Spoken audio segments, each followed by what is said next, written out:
All right, Aaron Brown, we are in the studio. Hey, good to see you, Aaron. Thanks for hopping on. All Yeah, right, my well, to pleasure. to kick things off, why don't you tell us who you are, where you're from, and what brought you into real estate? Sure. Yeah, so my name is Aaron Brown. I am a Bay Area native. I grew up in El Cerrito here in the East Bay. Went to El Cerrito High and been here most of my life. Lived in Santa Barbara for a few years, San Francisco for a few years, but have been in the East Bay pretty much all of my life. I actually kind of stumbled into the real estate industry back in 2007, like right before the beginning of the Great Recession or whatever they call it, and had a friend that I was working with in San Francisco at the Ritz-Carlton Hotel, and he recruited me to join his wife's startup brokerage. And I was 23 and didn't have any idea about real estate, but he said, I'm not sure if this is going to work out for you, but regardless, it's going to be a great experience, and I think it could be a really good path for you. So he pulled me in, and kind of the rest was history. Nice. And how many of your friends at the age of 23 were buying houses? Yeah, not many of my friends at that time. It took a few years, but by like 26 or 27, people started buying houses. That would have been, I guess, like 2010, 11. So towards the bottom of the market, I sold a lot of people that I knew from high school, sold them houses, and a lot of people, had the really fortunate opportunity of getting into the real estate market at that moment. Nice. And then fast forwarding to today, how has your career progressed, kind of bringing us up to 2024? Yeah, so I mean, for the first 10 years or so, I was really more of a solo agent. Had a couple of assistants here and there, but was really doing, a bulk of my own business, just kind of by myself. And then in 2018, I ended up leaving the brokerage I was at and started my own company and building out a team. And I did that for about 4 years, and then in 22 transitioned it, merged my team with another, guy who I really respect, local agent in our marketplaces team, and formed our current iteration. And so, I still do a lot of the same work that I've done, throughout the years. I'm still very involved in every transaction, work directly with every client. But we really have a larger organization that's designed to spread the workload out, provide leverage for all of us, and really ultimately the goal is to create a better experience for each of our clients. Got it. Got it. And how was 2023 for your team? Yeah, 2023 was good. I mean, since 22 and the interest rate started changing, I mean, we've seen a significant drop in the number of homes that have been trading, and sort of volume. So, we've been affected by that just like everybody else. But we have a strong, the bulk of our business is from past clients, repeat business, referrals from friends and family, and things like that. And I think now more than ever, it's becoming really important. People are wanting to work with people who are coming from a personal recommendation, people who they know and trust. And um, yeah, 2023 was a good year for us. Okay. We did Fantastic. about 50 million in volume. We were able to. We did let one person go from our team, but other than that, kept everybody else on, and we're thriving. Awesome. Yeah, 50 million is a lot of volume, especially in years like now with like Yeah, such limited inventory, elevated rate environment, all that. It's just not an easy environment to operate in. So the fact that you guys did that volume is awesome. yeah. Um, so which areas would you say are your areas of expertise, geographic areas, I should say, that you Yeah. specialize in? Yeah, I mean, yeah, we really focus on what's commonly referred to as the inner East Bay. So that's sections of Alameda and Contra Costa County, which would be, as far north as like Richmond or El Sobrante, and as far south as kind of like San Leandro. We also do a little bit of business in like Lafayette, Orinda, Moraga, Walnut Creek. But the bulk of our business is really like Oakland, Berkeley, Piedmont. Hmm. Okay. And just kind of narrowing in on Oakland, Berkeley, Piedmont for somebody who's thinking about buying a house, reading the media headlines and, maybe feeling a little bit intimidated. What would you say to that person that hasn't gone through the process at all? and just thinking about buying their first home in places like Oakland, Berkeley, Piedmont. Yeah. I mean, I've been doing this for 17 years now, and the conversation is always the same. Like whether the starter house was 500,000 or a million two, it's always a lot of money for whoever is buying at that moment in time. But I can also say that it's one of the things that, when people look backwards, I mean, you have to look at real estate as a long-term investment. And I remember I was selling this condo unit years ago, and this young woman came in and she was interested in purchasing, and her father was a seasoned real estate investor, and she was nervous about buying at that moment in time. And I think this was probably like 2017 or 18 maybe, so the market was already quite strong, had already rebounded significantly since the bottom, and was growing in value considerably each year. And her dad told her that, said like, hey, you have to get into the marketplace. If you don't set your point into the marketplace, you're not going to experience any of the appreciation or any of the equity growth. And so, I think what we often tell our clients is you do have to look at real estate as a long-term investment. And I think with the Bay Area, it's kind of a can't lose market. Um, but that's based on your ability to determine when you sell. So if somebody buys something and then 2 or 3 years later, it's time for them to move, if the market's not in the right moment to not right time for them to recoup equity or to capitalize on a return on investment, then we say you should plan to be able to hold on to the property and rent it until the market returns. Because one thing I saw that was really difficult for me to see early in my career was I had people who I was working with in 2009, 2010, 2011, who had bought homes in 2005, 2006, 2007.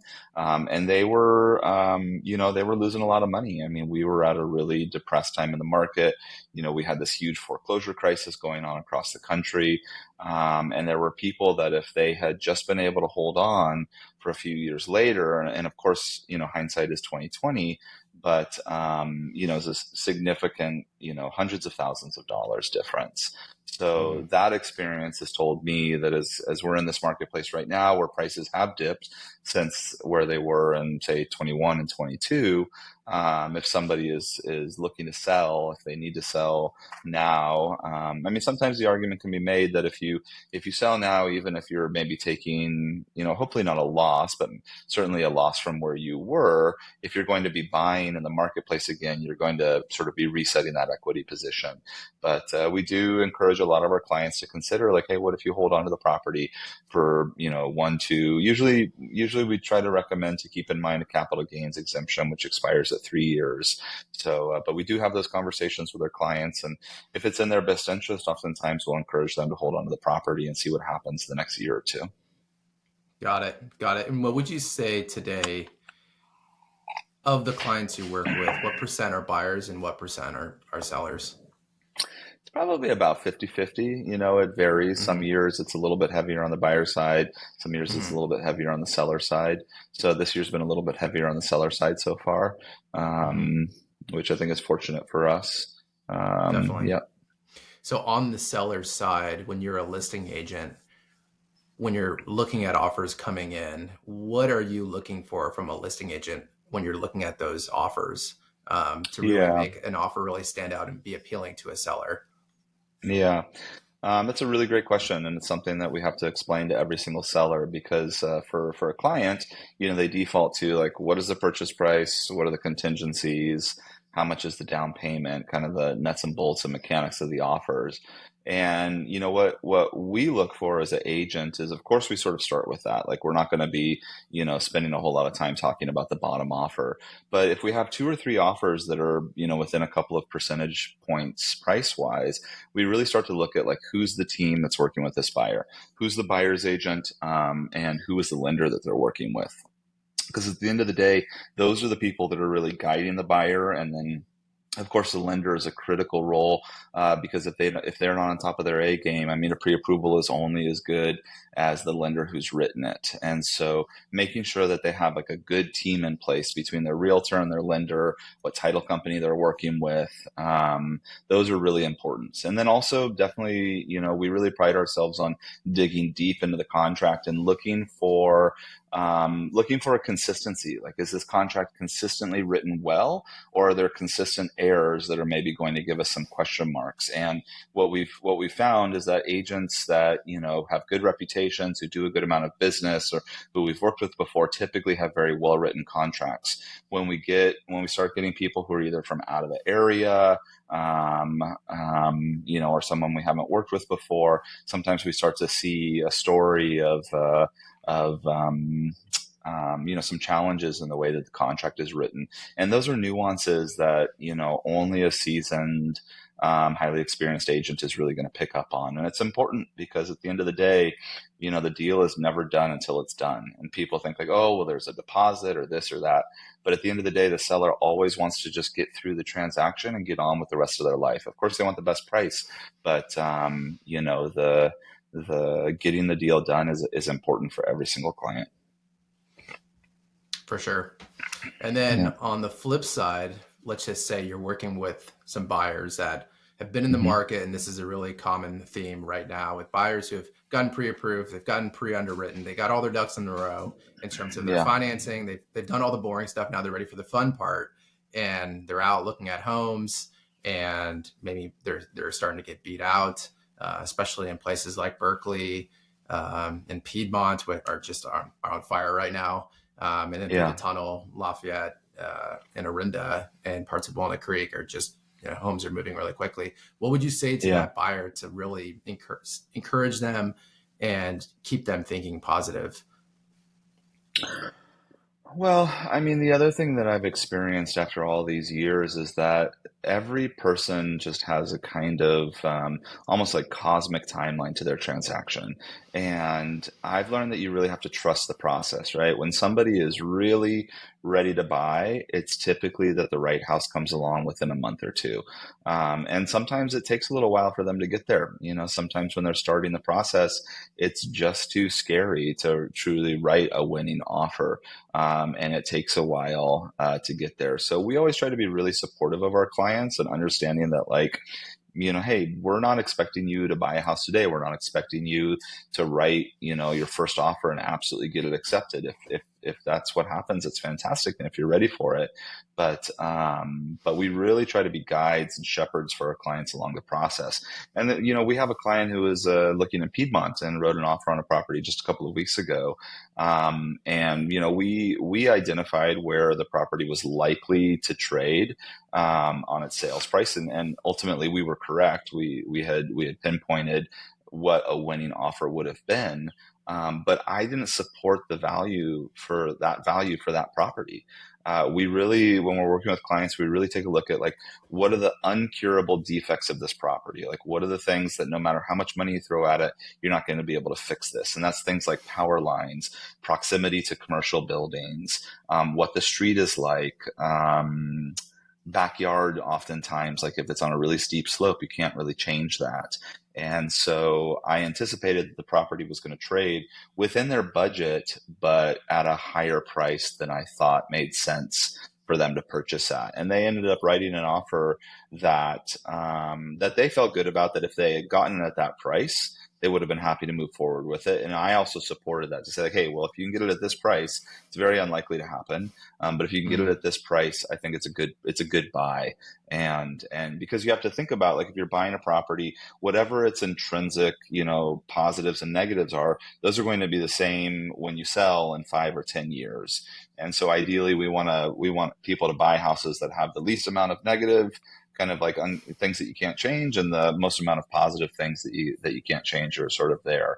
But if you get in at the right price, you can kind of hedge that bet a little bit. So we always just try to be really, like, supportive and to be a true, like, strategic partner for people. We're not here to just, like, say yes to every single question and try to encourage you to buy a house. We really want to be more of an advisor and a consultant, and that's how we've built relationships. That, I just helped another client sell their house that I sold them like 12 years ago.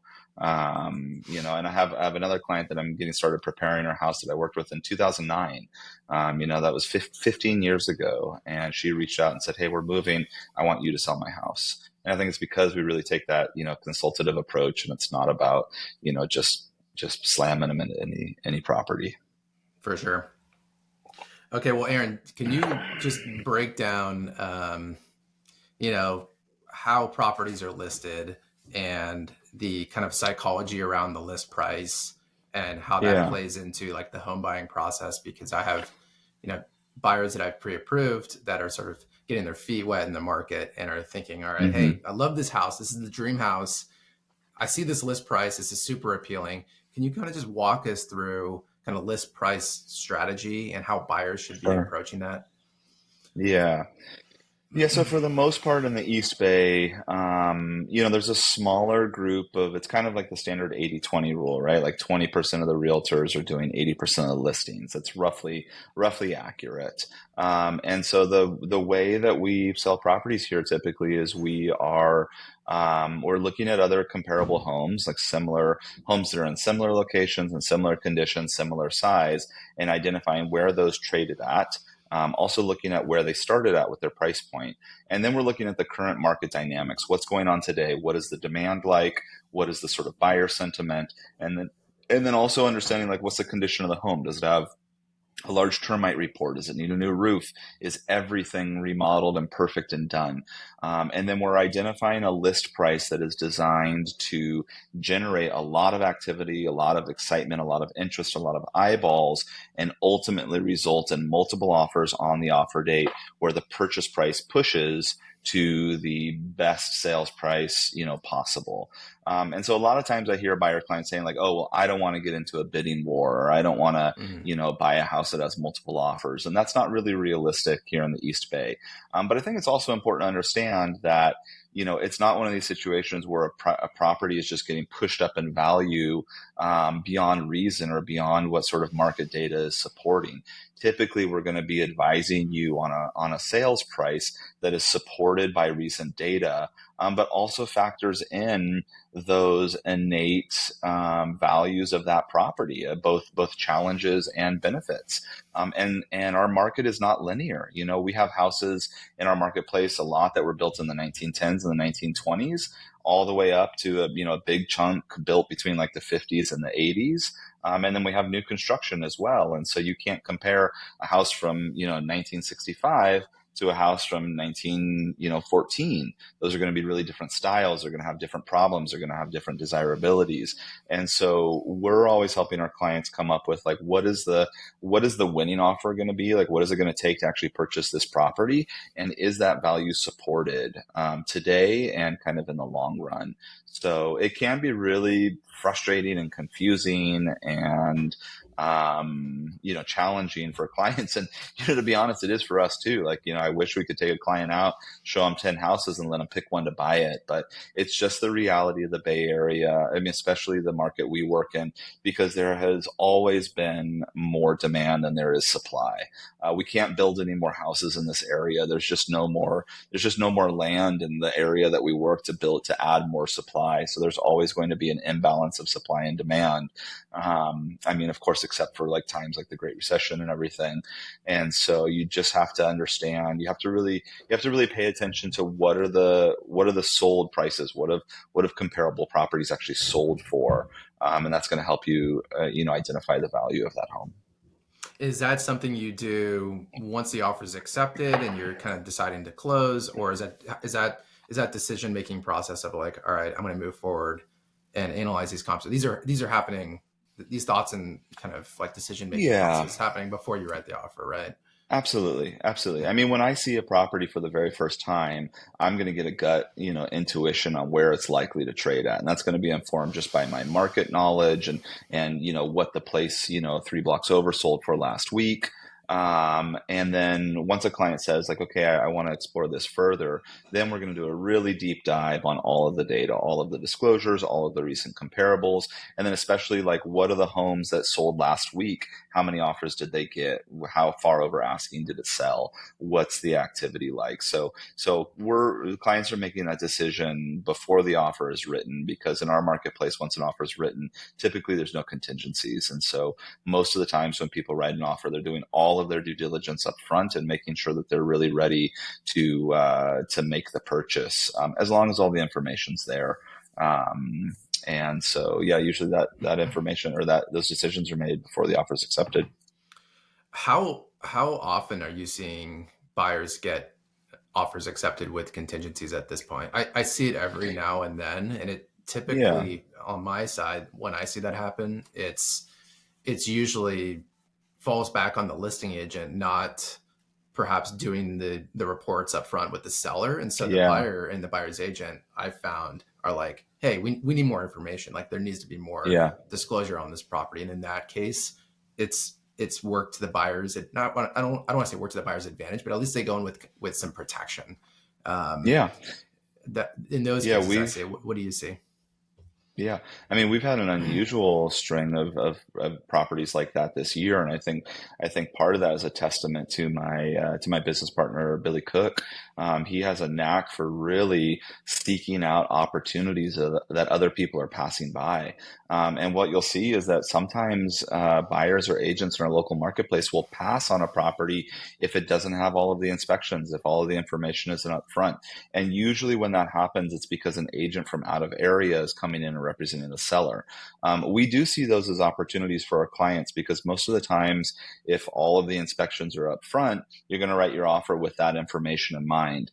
And if the inspections aren't there, then you're going to go through and do your due diligence. And the expectation typically is that there's going to be some negotiation that happens around it. What's nice about that process is it really gives the buyer to have a second chance to evaluate everything, to look at, the entire situation, the property, the reports, the conditions, and then make a final decision of, okay, this is what I'm willing to do for this, pay for this property. And it's usually a compromise. Right? Nobody's going to get everything that they want in life. When you go to negotiate with a seller, no seller is going to just give you, complete, concessions for everything that you find. But it's actually kind of nice because we can have clients who purchase property and, they've got all the information, and then usually they feel really good about it at the end. Nice, nice. Yeah, it's been awesome working with Billy over the past year or so, and he's just like He's great. developed into such an awesome agent and honestly Yeah. business partner. And just working with my friends and our mutual clients, Yeah. like he's just like knocks it out of the park and is just like on my end. I just appreciate how detail oriented Yeah. he is because he dives deep into these details, seeing what disclosures are there or not there. For And sure. I appreciate it. And I think that separates him, um, you know, among a lot of other super experienced agents that overlook that stuff. Yeah, Yeah. I always say, when people are asking about like what are the best traits of an agent or what should you look for, and you really need a combination of experience and, enthusiasm. And what you see is that the newer, younger agents tend to have a lot of energy. They tend to be really go-getters. They put in a lot of hours, a lot of time, a lot of work, and really, really hustle for their clients. But one of the challenges can be is that they don't always have the years of experience where they're going to identify, a potential problem or have as well developed as a gut intuition about it. And what I love about working in partnership with people is that I feel like you get the best of both worlds. You get, the enthusiasm, the aggression, aggressiveness, the hustle of a younger agent, but then also the expertise and experience that just comes with years and time. And then also, agents who have been in the marketplace a long time, we get a lot of deals done this way. As I said before, it's kind of this 80-20 rule with 20% of the agents controlling 80% of the listings. We have trust that we've built over the years with the other agents in our marketplace. And like our team is well known as being straight shooters, collaborative, kind of fair players, honest, hardworking. And so, we want to work with other agents that are that way as well. And so a lot of times those relationships that have been built over years really make the difference on getting an offer accepted or not. Mhm. So you've been around a long time selling real estate. You've seen, a full market cycle, the highs, the lows, everything in between. What would you say right now is something that's unusual that you haven't quite seen, or perhaps you're experiencing for the first time in this part of the cycle? That I haven't seen that I'm experiencing for this time in the Something cycle. that's unusual. Well, I mean, it is unusual to see how strong demand has remained, with the jump in interest rates and costs. And I think it's really just a testament to the Bay Area real estate market and its longevity. I remember, in years prior when rates had like gotten up to 5%, there was pause, and people were complaining about it, and now we're well into the sixes or sevens. So there is a lot of strength in our marketplace that way. I think that's unusual. We are seeing some different kind of like creative products going out there as far with like temporary rate buy downs and whatnot. That's not so. That's something I haven't seen until, well, that's not true. I guess we did before. We just used to do like credits for closing costs. Like people would request like a 1% credit, and they would buy their rate down 1% or so. But the big buy downs are certainly unusual. And, of course, we have a lot of changes coming up in the next month once these new regulations around buyers agents commissions come into effect. So I think we're going to see a lot of changes. I think there's going to be a lot of agents who, are struggling to maintain clients and to have their clients sign these buyer broker agreements. And I think we're going to see a lot of agents out there who are, wanting to offer their services for a really deep discount. I mean, it's kind of always, there's always been the discounted, services in our industry, which I think is important and it has a place. But I do think there is going to be a certain segment that is kind of a race to the bottom. And, my concern is the fallout that's going to happen from that, because as I mentioned, I think having a seasoned and really someone who's a master of their craft, as far as an agent on your team, is really critical and important. And the conversation is going to shift a little bit to, well, how much do I have to pay for those services? And so I think that's something that we're going to see a lot more of is a lot of flat fee or discounted brokerage services out there that are. I think it's going to cause a lot of problems for buyers, to be honest with you. I mean, I've worked with a lot of sellers who purchased their property with somebody who had really phenomenal intentions and really, I think, cared about their client, but just made some pretty significant mistakes. And I remember I had one client who had purchased a property, and we were selling it 2 or 3 years later, and I asked to see the inspections on it. I said, well, how much was the termite report? And she said, oh, it was like $15,000. But there was a whole supplemental second report that had like $80,000 worth of work on it that she just wasn't aware of. And she was actually like living in this house that had, a whole wall was completely rotted out, which was a Mm. huge risk in the event of an earthquake. So not only was it a major safety concern that the property absolutely would have collapsed in a large earthquake, but it was also a significant financial challenge that she just wasn't aware of. So that's my kind of concern that we're going to start seeing a lot more of as we move into this new era of buyer compensation. And I hope that people, whatever it is, don't miss the forest for the tree. Hmm. Insurance still remains an issue um, Insurance is a big with issue. Yeah. buyers. Yeah. How often are you seeing that hold up deals when you're a listing agent? Is that something that's just kind of like brought up at the last minute, or are things moving smoothly in your experience? No. Yeah, we're doing all of our due diligence on insurance up front. So we get our clients multiple quotes on insurance for properties before they ever write their offer, because it's a critical piece. I mean, it used to be that we never thought about insurance because it was, 1,000 at most $1,500 a year, so it's kind of insignificant. But at this point, that price can range from $3,000 to $10,000 a year, which can make or break whether or not somebody qualifies for financing on a property. So we're doing all of that due diligence up front.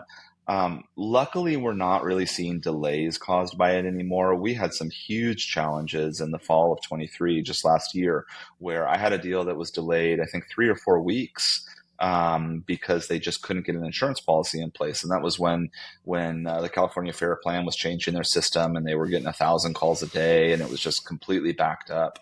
But luckily, we've moved past that point now, where we're not no longer seeing the delays, but the costs are significant, and the issue that we're starting to see now are the cancellations. So I'm getting a lot of calls from neighbors and family and friends who are saying, "Hey, I just got a non-renewal notice. My insurance company isn't going to insure me anymore." And some of my questions are like, "Oh, well, do you have knob and tube in your house? Like, are you in a high fire zone?" I have a woman who lives across the street from me who's 86 and just had her policy canceled, and she was at $1,400 a year. My guess is it's going to jump to 3 or 4,000. She's on a fixed income. It's going to be a serious problem for her. I don't really know about her finances, so I hope and I imagine she'll be able to weather the storm. But it's a big change, and it's a broken system that needs some work. And my understanding is that there are some things in the works to try to revive that system. And after a few years, the insurance companies will be in a better financial position and will come flooding back into California. But it is a challenge. It's a challenge for sure. Hmm. It's good that you get those quotes up front, honestly, because if buyers are not doing that due diligence up front as it relates to what kind of policy they can get, I mean, they could be shocked like one of two ways. They can't get, you know, insurance from someone like Farmers or Geico, and they're stuck with the fair plan. And then, oh, by the way, the premium is like double or triple what they expected. So Massive. all of a sudden they may not qualify, not have the funds Yeah. to, budget for it properly. Yeah. Um, so doing that work up front is definitely the way to go. I'm glad you guys do that. Yeah, yeah, it's important, especially in our market where things move quickly and it's kind of high stakes. It's really important to do all of your homework up front because you don't get a second look or an I gotcha after your offer's been accepted. Hmm.